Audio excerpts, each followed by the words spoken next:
Muling nagbabala ang Bureau of Immigration laban sa mga peking Overseas Employment Certificates o OEC na binebenta online. Kamakailan lang, 2 babaeng overseas Filipino worker ang nabiktima sa magkahiwalay na insidente ayon sa immigration.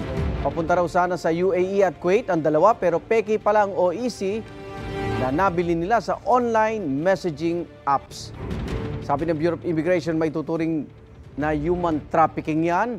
At paalala po mga kapuso, pwede niyong makuha ang inyong OEC sa online services portal ng Department of Migrant Workers. At libre yan para sa mga rehire o yung balik manggagawa abroad. Igan, mauna ka sa mga balita. Mag-subscribe sa GMA Integrated News sa YouTube. Sa mga kapuso abroad, subaybayan nyo kami sa GMA Pinoy TV at sa www.gmanews.tv.